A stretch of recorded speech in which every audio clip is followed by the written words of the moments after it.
Today we will be start the third practice set of the chapter set. In that third practice set, in a first question, there are the four set are given: set A, B, C and D. And according to that four set, we can find out which statement is a true and which statement is a false. In that four set, we will be use the concept subset, and that is why the first statement according to that four set is the C is the subset of B. This is the first statement, and we can find out that statement is a true or false according to that four set. We know then the definition of the subset. If the component of the element of the one set is get completely matched with the element of the another set, then we can say that this set is a subset of that set. In here we can find out the relation between C and B. The set C are included two elements, B and D, and the set B are included four elements, C, D, E, F. When we have compared the element of the set C and the set B, at that time we can see then the only one element, D, is the common on both the set, but the B is the element are get available only set C. They are not available in a set B, and that is why the statement is get totally wrong. It is a false. Why we can say about it? It is a false because of the every element of the set B is not matched the every element of the set B, and that is why this is the false statement. So the answer is it is false. Why? Because the element B is not get belongs to the set B. Element B is not belongs to the set B. पहिलं statement आपल्याला दिलेलं आहे की C हा B चा subset आहे. मग सबसेटच्या व्याख्येवरून आपल्याला ठरवता येईल की हे स्टेटमेंट बरोबर आहे किंवा नाही.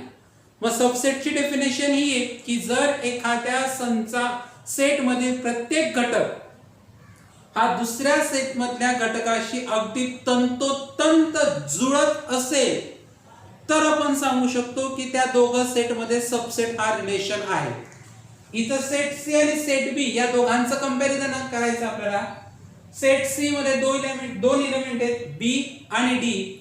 सेट बी मध्ये चार एलिमेंट आहेत सी, डी, ई, एफ. जर आपण दोघं सेट मधल्या एलिमेंटची कंपॅरिझन केली तर फक्त डी हा एकच घटक आहे की जो दोघं सेट मध्ये आहे, परंतु सेट सी मधला बी हा घटक सेट बी मधल्या कुठल्याही घटकाशी मॅच होत नाही, जुळत नाही, आणि म्हणून हे जे स्टेटमेंट आहे हे स्टेटमेंट फॉल्स आहे, चुकीचं आहे. का चुकीचं आहे? तर बी हा जो घटक आहे बी हा घटक संच बी चा घटक नाही, आणि त्या कारणावरून आपण लिहू शकतो it is a false. Another statement, the second statement is that A is the subset of D. A and D, when we have compared them, the set A contain 5 elements and the set D contain only 2 elements. That is why it is also the false in one. Why it is get false in one?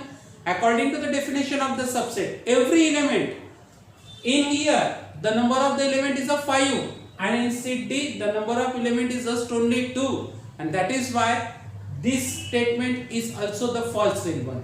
ए आणि D या दोघं संचांमध्ये जर आपण comparison केलं तर set ए मध्ये 5 element आहेत, 3 element जास्तीचे आहेत आणि सेट डी मध्ये 2च इलेमेंट आहेत, 3 इलेमेंट कमी आहेत.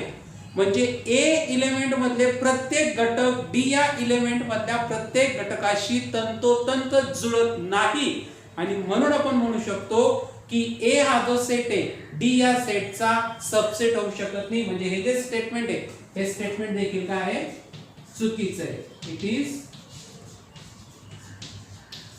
false. It is also the false signal. Third statement. What is the third statement?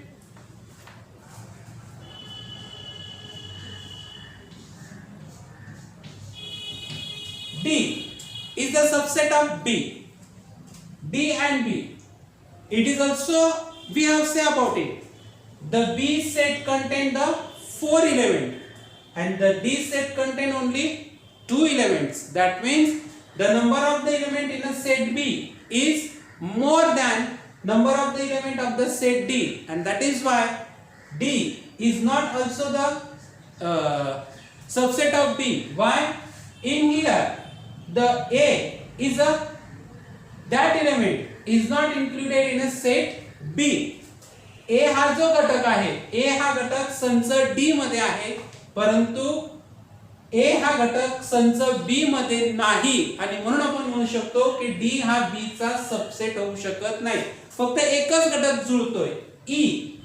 E हा घटक संच D मध्ये पण आहे आणि संच B मध्ये पण आहे, परंतु संच D मधला A हा घटक जो संच B मध्ये नाही आणि म्हणून D हा B चा सबसेट होऊ शकत नाही. उत्तर आपण लिहिणार आहोत, it is false. It is also the false in one because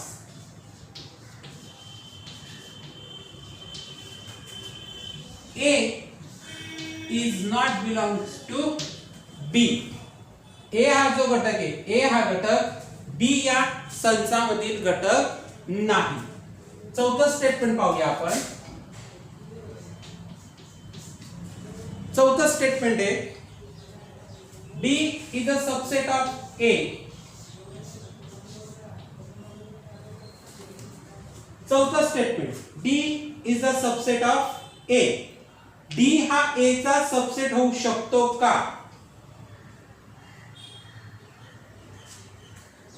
D is the subset of A. Yes, obviously. D is the subset of A. Why D is the subset of A?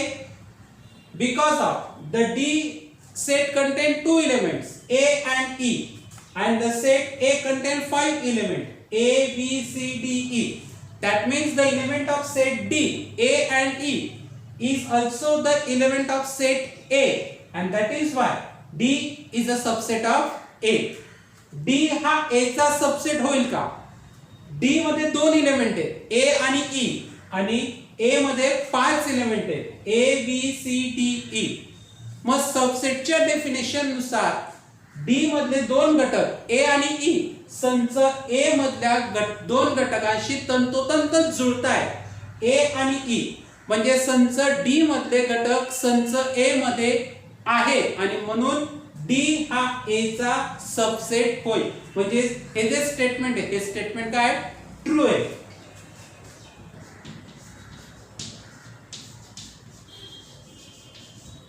It is true. T is a subset of A.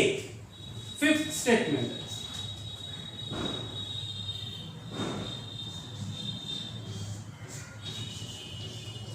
B is a subset of A. B contains 4 elements and A contains 5 elements. But the one element of the set B, F, is not get included in a set A. B संचामध्ये 4 घटक आहेत, D संचामध्ये 5 घटक आहेत, परंतु संच B मधला एक घटक F हा संच A मध्ये नाही. म्हणजे याचा अर्थ B हा A चा सबसेट होणार नाही. म्हणजे हे स्टेटमेंट देखील काय चुकीचं आहे. It is false. Why it is false? because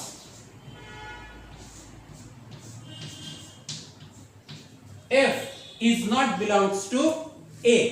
F हा जो घटक आहे, F हा घटक A या संचामधील घटकाची जुळत नाही. Now the next last statement is that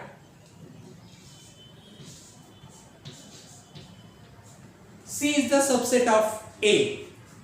C is the subset of A. The set C contains two elements, B and D, and the set A contains 5 elements. The element of the set C, B, D are included in the element of the set A, and that is why C is the subset of A, and this statement is a true. C या संचामध्ये दोन घटक आहेत, B आणि D. संच A मध्ये 5 घटक आहेत, A, B, C, D, E. म्हणजे संच C मधील दोन घटक B आणि D हे संच A मध्ये असलेल्या घटकांशी जुळतायत आणि म्हणून C हा A चा सबसेट आहे. म्हणजे हे जे स्टेटमेंट आहे हे स्टेटमेंट काय बरोबर आहे. उत्तर येणार it is true. It is true. So, according to the definition of the subset, we can find out which statement is a false in one and which statement is a true in one, and we can write down some reasons why that statement is a true and why that statement is a false.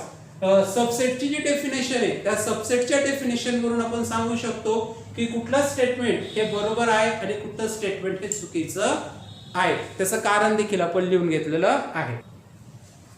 In a second question, we get the universal set of the 1 to 20 natural numbers. U is a universal set, and we get the 1 to 20. The natural number set is the universal set, and in that question the two sub questions are get given, and we can indicate that subset. It is a subset by using the Venn diagram. So the first question is that set X is equal to X such that X belongs to N and X is a greater than 7 and less than 15.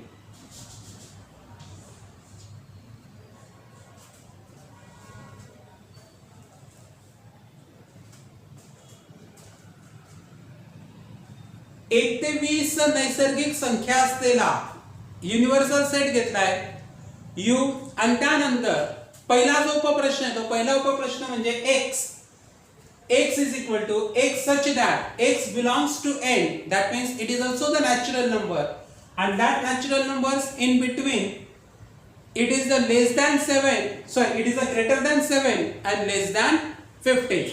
It is the rule method set. When we have convert them in a list method, so the list method is that the natural number which is greater than 7 is a 8, and the less than 15, that means up to the 40, that means 8, 9, 10, 11, 12, 13 and the 14. So we can indicate that set by using the Venn diagram. We know about it. The Venn diagram are indicated by using the rectangles. X is a subset of universal set because of the every element of the X are get in a universal set. X हा जो आहे तो use म्हणजे universal सेटचा subset आहे आणि त्याच दोघांचं जे रिलेशन आहे ते दोघांचं रिलेशन देखील आपल्याला त्या वेन डायग्राम मध्ये काय करायचं आहे इंडिकेट करायचं आहे. आपल्याला माहिती आहे की वेन डायग्राम काढताना युनिव्हर्सल सेट हा नेहमी रेक्टँगलच्या साहाय्याने हा काढला जात असतो. म्हणून एक रेक्टँगल आपण पहिले काढूया.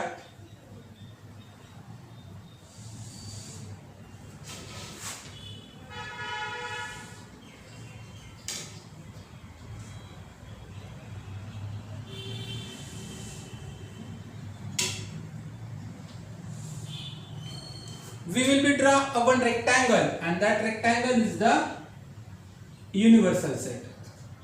So in that rectangle we will be draw a one circle.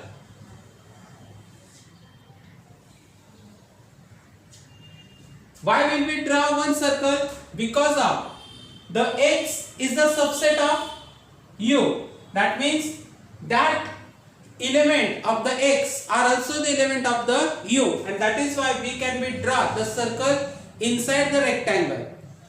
x हा u चा सबसेट आहे, म्हणजे x मधले घटक हे u मधलेच आहेत, आणि म्हणून u हा जो युनिव्हर्सल सेट आपण रेक्टँगलने इंडिकेट करतोय, तर त्या रेक्टँगल मध्ये आपण एक ट्रायंगल सर्कल काढलेला आहे. म्हणजे याचा अर्थ सर्कल मधले एलिमेंट आणि रेक्टँगल मधले एलिमेंट हे सारखेच राहणार आहेत, त्यांच्यामध्ये बदल होणार नाहीये. फक्त एवढं आहे की सर्कल मधले एलिमेंट हे x या सेट मधले आहेत, म्हणून आपण त्याला x नाव दिलेले आहे. आणि आपण पहिले ते एलिमेंट लिहून घेणार आहोत. 8 9 10 11 12 13 and 14. हे एलिमेंट लिहिल्यानंतर युनिव्हर्सल सेट मध्ये हे एलिमेंट सोडून, युनिव्हर्सल सेट मधले हे एलिमेंट सोडून जे उर्वरित एलिमेंट आहेत ते उर्वरित एलिमेंट या रेक्टँगल मध्ये म्हणजे सर्कलच्या बाहेर लिहायचे. सर्कलच्या बाहेर सगळेच्या सगळे एलिमेंट लिहायचे नाहीत, तर सर्कल मधले जे एलिमेंट आपण लिहिलेले आहेत ते सोडून युनिव्हर्सल सेट मध्ये जे बाकीचे एलिमेंट आहेत ते आपल्याला रेक्टँगल मध्ये लिहायचे. म्हणजे सुटले ते 1 2 3 4 5 6 7. त्यानंतर 8 9 10 11 12 13 14 हे सर्कल मध्ये लिहिले, तर हे परत सर्कलच्या बाहेर लिहायची गरज नाही. त्यानंतर 15 16 17 18 19 आणि 20. मग या पद्धतीने आपण वेन डायग्रामच्या सहाय्याने हा जो x हा जो सेट आहे, x हा सेट हा युनिव्हर्सल सेट मध्ये इंडिकेट केलेला आहे. मग या in this way we can be indicate the set x by using the Venn diagram, and we have also indicate the universal set by using the Venn diagram. And the relation between x and the u is a subset. X is a subset of u, and that is why we can indicate x separately in a circle in the rectangle, because of that two diagrams are indicate the subset relation in between them. The second sub question is that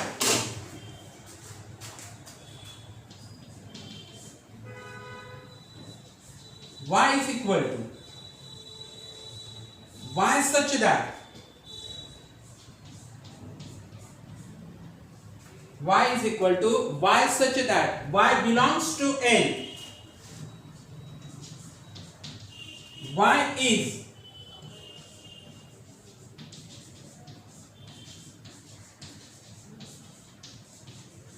prime number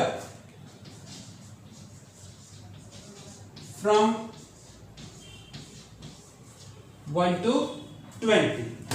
Y is the set y such that y belongs to n. That means it is also the natural number, but y is a prime number from 1 to 20. 1 ते 20 च्या दरम्यान असलेले सगळे जे prime number आहेत ते सगळे prime number आपल्याला लिहून काढायचे, म्हणजे ते y या सेट मध्ये येणार आहेत. y is equal to मग कुठले कुठले येतील? प्राइम नंबर म्हणजे ज्यांना स्वतःने भाग जातो किंवा जे स्वतःच्या पाढ्यामध्ये येतात. 2 is the first prime number, 3 5 7 11 13 17 and 19. That numbers are get come only and only the row of himself, not another number row, and that is why that numbers is called as the prime number. हे जे number आहेत 2 3 5 7 11 13 17 19 हे फक्त आणि फक्त आपल्या स्वतःच्याच पाड्यामध्ये येतात, बाकी इतरांच्या पाड्यामध्ये येत नाही आणि म्हणून आपण त्यांना काय म्हणतोय, प्राईम नंबर म्हणतोय. मग आता हा युनिव्हर्सल सेट आहे, हा y हा सेट आहे. मग या दोघांचं रिलेशन इंडिकेट करणारी परत आपल्याला वेन डायग्राम काढायची, परत एक रेक्टँगल काढायचा आहे, कारण की युनिव्हर्सल सेट जो आहे तो युनिव्हर्सल सेट हा रेक्टँगलने इंडिकेट केला जात असतो.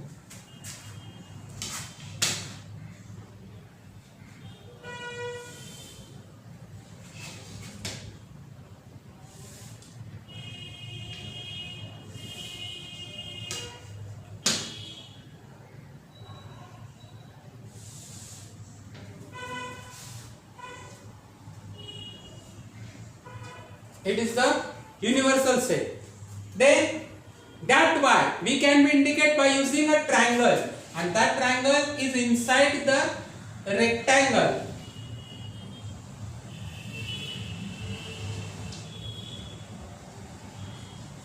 Because of y is the subset of u. y हा काय u चा सबसेट आहे आणि म्हणून परत y हा जो सेट आहे तो आपण ट्रायंगलच्या साहाय्याने इंडिकेट करणार आहोत आणि तो ट्रायंगल आपल्याला रेक्टँगल मध्येच काढायचा आहे. मग ट्रायंगल मध्ये y या संचा सेट मधले जे एलिमेंट आहेत त्या ट्रायंगल मध्ये लिहायचे 2 3 5 7 11 13 17 आणि 19. 2 3 5 7 11 13 17 आणि 19. मग हे एलिमेंट y या सेट मधले जे आपण ट्रायंगल मध्ये लिहिलेले आहेत, त्यानंतर ते एलिमेंट सोडून u मधले युनिव्हर्सल सेट मध्ये जे इतर एलिमेंट जे y मध्ये आलेले आहेत ते ट्रायंगल मध्ये आलेले आहेत ते सोडून आपल्याला युनिव्हर्सल सेट जो आहे तो युनिव्हर्सल सेट परत इंडिकेट कंप्लीट करायचा आहे. म्हणजेच 1 2 इथं आलेला आहे, 3 इथं आलेला आहे, 4 5 इथं आलेला आहे, 6 7 इथं आलेला आहे, 8 9 10 11 इथं आलेला आहे, 13 इथं आलेला आहे, 14 15 16 17 इथं आलेला आहे, 18 19 इथं आलेला आहे आणि हा 20. मग या पद्धतीने वेन डायग्रामच्या साहाय्याने जो रिलेशन आहे तो सबसेट मधला आणि युनिव्हर्सल सेट आणि y या दोघांमध्ये असलेला जो सबसेटचा जो रिलेशन आहे तो सबसेटचा रिलेशन आपण वेन डायग्रामच्या साहाय्याने इंडिकेट केलेला आहे.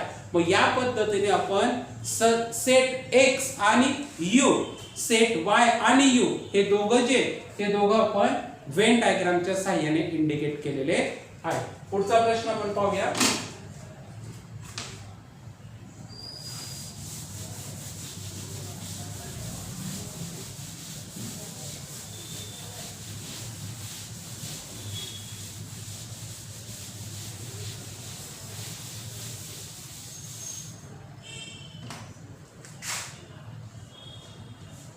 The question number third is that u is the universal set are get given, and in that universal set 1 2 3 7 8 9 10 11 and the 12.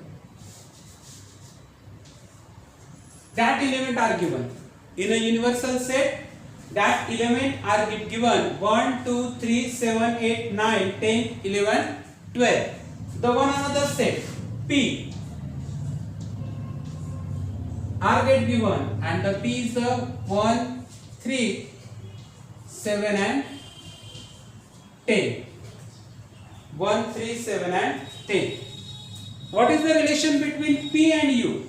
We know that every element of the P 1 3 7 and 10 is matched to the element of the universal set, and that is why P is a subset of U. P आणि U P आणि U या दोघं set मधलं जर समजा कधी आपल्याला comparison जर करायचं असेल तर कंपॅरिझन फक्त एवढंच होईल. तर पी सेट मधले प्रत्येक इलेमेंट यू या सेट मधल्या इलेमेंटशी काय होतोय, मॅच होत आहेत, आणि म्हणून पी हा काय यू चा सबसेट आहे. मग पी हा यू चा सबसेट असेल तर या सबसेट वरून आपल्याला अजून एक सेट तयार करता येतो. तो एक सेट म्हणजे कोणता, तर पी या सेट मधले इलेमेंट जे यू या सेट मध्ये आलेले आहेत त्यांना वगळून जे इतर इलेमेंट आहेत त्यांच्यापासून तयार होणारा नवीन सेट, त्यालाच आपण कॉम्प्लिमेंट ऑफ अ सेट असे म्हणतो. complement of the set, and that complement of the set we can indicate that the p dash, the complement of the set we can be indicate the p dash. Though how we can be indicate the p dash, then the u minus p, we can be compare them, the u minus p, that means the every element of the p are come in the set u, and when we can drop it, the remaining element of the set u, and that element are make a one another new set, and that set is called as the complement set, and that complement set we can be indicate by to the p dash. So therefore p dash is equal to, so the one are get in a set u, so we can be lose it 3, we have also lose it 7, we have also lose it, and the 10 we have also lose it. So when we have lose that 4 element in a universal set, then we get which elements are get remaining in a universal set is the 2, then the 8, then the 9, then the 11, and then the 12. That element are make a new set, and that new set we have called it is the complement set, and that complement set are indicated by to the p dash. एक नवीन set तयार होतोय, म्हणजे subset आणि original set या दोघांचं comparison करणार म्हणजेच काय, तर u हा युनिव्हर्सल सेट आहे. युनिव्हर्सल सेट मधले जे इलेमेंट जे p या सेट मध्ये देखील आलेले आहेत, नीट आहे का, u या सेट मधले असे इलेमेंट जे p या सेट मध्ये देखील आलेले आहेत त्यांना वगळायचं, आणि u या सेट मधले जे इलेमेंट उरलेले आहेत त्यांच्यापासून जो नवीन सेट तयार होईल, तर त्या नवीन सेटला आपण कॉम्प्लिमेंट ऑफ द सेट, आपण त्याला p डॅश म्हणू का, कारण की p या सेटचं कंपॅरिझन आपण केलेलं आहे म्हणून आपण त्याला p डॅश म्हणू. जर इथं दुसऱ्या एखाद्या सेटचं नाव जर दिलेलं असतं a b c d e f g कुठलंही, तर आपण त्याचा डॅश दिला असता, म्हणजे a dash b dash c dash d dash कुठलाही एखादा डॅश, आपण जो अल्फाबेट इथं दिलेला असेल तोच अल्फाबेट इथं घ्यायचा आणि त्याचं काय करायचं, त्याच्या डोक्यावरती डॅश करायचा, म्हणजेच तो डॅश इंडिकेट करतोय की it is the complement of the set. Complement of the set म्हणजेच युनिव्हर्सल सेट मधून जो त्याचा सबसेट आहे तो सबसेट काय करायचा, मायनस करायचा, आणि जे उत्तर आहे ते उत्तर म्हणजेच त्याला आपण कॉम्प्लिमेंट ऑफ द सेट असे म्हणतो. त्यानंतर पुढचा जो क्वेश्चन आहे तो पुढचा क्वेश्चन म्हणजे, ठीक आहे, आता या तिघांना आपल्याला वेन डायग्राम ने इंडिकेट करायचं. We can be indicate them by to the Venn diagram, but p is the subset of u and p dash is also the subset of u. p हा u चा subset आहे आणि p dash हा देखील काय u चा subset आहे, परंतु p आणि p dash दोघं काय डिफरंट आहे, परंतु दोघंच्या दोघं u या सेट मध्येच आहेत, म्हणजे दोघंच्या दोघं u चे सबसेट आहेत. मग यांचा जर आपल्याला वेन डायग्राम इंडिकेट करायचे असेल तर आपल्याला एक रेक्टँगल काढावा लागेल.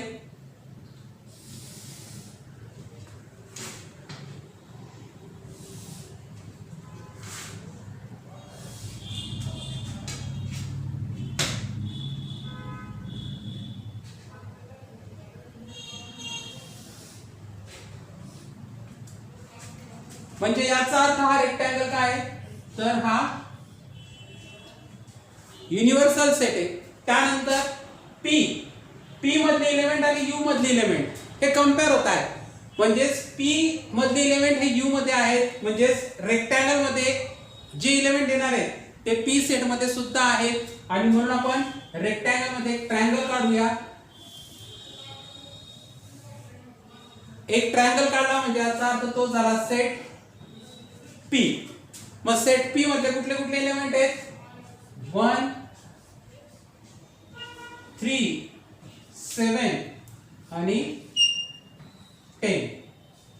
1 3 7 10 हे इलेमेंट जे पी मध्ये देखील आणि यू मध्ये देखील आहे. आणि म्हणून आपण काय केलेलं आहे, रेक्टँगल मध्ये ट्रायंगल काढलेला आहे. आता पी डॅश देखील काय, पी डॅश मधले इलेमेंट यू मध्ये आहेत, म्हणजे यू मध्ये आपल्याला पी डॅश देखील काढायचा आहे. आणि म्हणून आपण इथे एक सर्कल काढणार आहोत. एक सर्कल काढलेला आहे. तो सर्कल काय इंडिकेट करणार आहे, तर तो सर्कल पी डॅश हा सेट इंडिकेट करणार आहे. मग पी डॅश मधले इलेमेंट 2 8 9 11 आणि 12. म्हणजे याचा अर्थ युनिव्हर्सल सेट मध्ये 1 आहे, म्हणजे 1 हा ट्रायंगल मध्ये देखील आणि रेक्टँगल मध्ये देखील आहे. 2 हा सर्कल मध्ये देखील आणि रेक्टँगल मध्ये देखील आहे. 3 हा रेक्टँगल मध्ये पण आहे. त्यानंतर 7 रेक्टँगल मध्ये आहे. 8 9 रेक्टँगल मध्ये आहे. 10 रेक्टँगल मध्ये आहे. 11 रेक्टँगल मध्ये आणि 12 देखील रेक्टँगल मध्ये आहे. म्हणजे याचा अर्थ या वेन डायग्राम मध्ये आपण पी पी डॅश आणि यू हे तिघच्या तिघ सेट हे एकत्रितरित्या दाखवलेले आहेत. का, तर पी हा यू चा सबसेट आहे, पी डॅश हा देखील यू चा सबसेट आहे. आणि म्हणून रेक्टँगल मध्ये आपण ट्रायंगल आणि सर्कल हे दोघंचे दोघं इंडिकेट केलेले आहे. मग अशा पद्धतीने पी डॅश आणि यू या तिघांचं रिलेशन इंडिकेट करणारी ही वेन डायग्राम आहे. ठीक आहे. याच्यामध्ये अजून पुढचा एक सब क्वेश्चन आहे. तो सब क्वेश्चन हा आहे,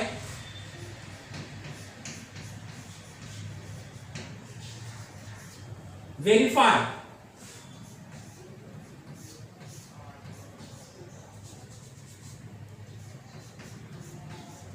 P dash dash is equal to P. म्हणजे हा जो पी डॅश आहे या पी डॅशचा आपल्याला परत कॉम्प्लिमेंट सेट तयार करायचा आहे. ठीक आहे. मग पी डॅशचा कॉम्प्लिमेंट सेट तयार करायचा म्हणजे याचा अर्थ पी डॅश मधले जे इलेमेंट जे युनिव्हर्सल सेट मध्ये आहेत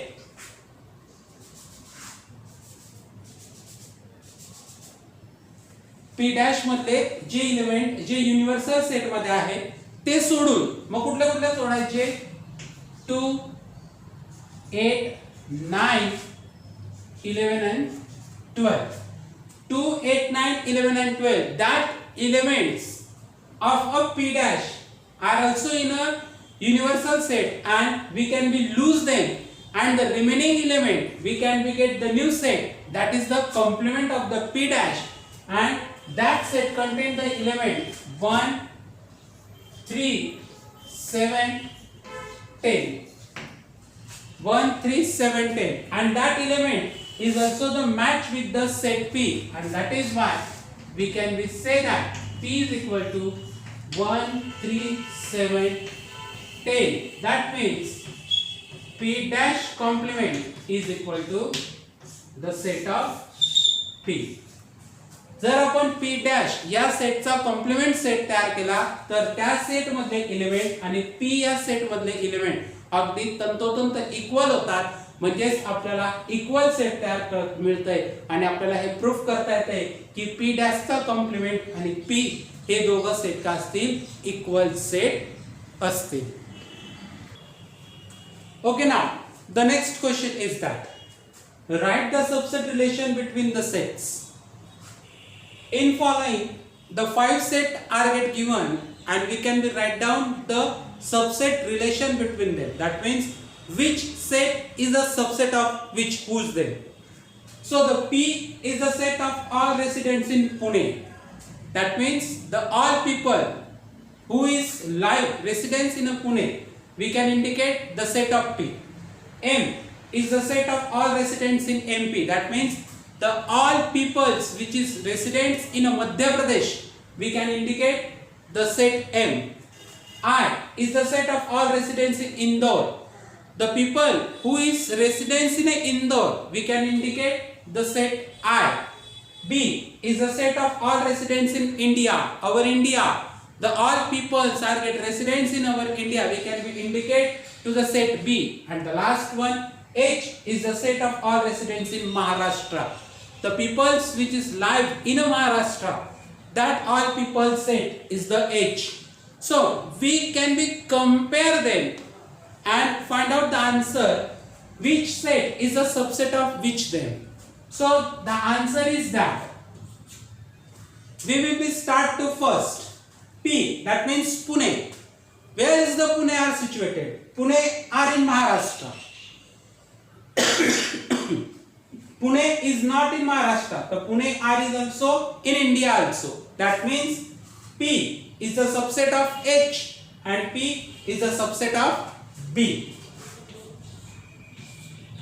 P is the subset of H and P is the subset of B. Because of the all residents in Pune are also the all residents in Maharashtra, and the all residents of the Pune are also the all residents in India. Because of Pune are in Maharashtra also, are in India also. Second one, M. M is the set of all residents in Madhya Pradesh. I is the set of all residents in Indore. That means the people which is residents in Indore, they are also residents in Madhya Pradesh, and the Madhya Pradesh are in India. That means the all residents of the Indores are also the residents of India. Indore मध्ये राहणारे लोक हे मध्य प्रदेशचे देखील रहिवासी आहेत आणि मध्य प्रदेश आपल्या भारतातलाच एक राज्य आहे. म्हणजे याचा अर्थ इंदोर मध्ये राहणारे लोक हे मध्य प्रदेशचे देखील रहिवासी आहेत आणि ते भारतातले देखील आहेत, म्हणजे ते भारतीय देखील आहेत. आणि म्हणून आय हा जो इंदोरचा जो सेट आहे, तो इंदोरचा सेट हा मध्य प्रदेश एम चा सबसेट होईल आणि भारत बी चा देखील सबसेट होईल. म्हणजेच I is the subset of M and I is also the subset of B. Then when we are compare the Madhya Pradesh and India, the Madhya Pradesh are in India. That means the third in one, M is the subset of B, and the Maharashtra is also in India. That means the fourth H is the subset of B. That means every set is a subset of B, and that is why B is the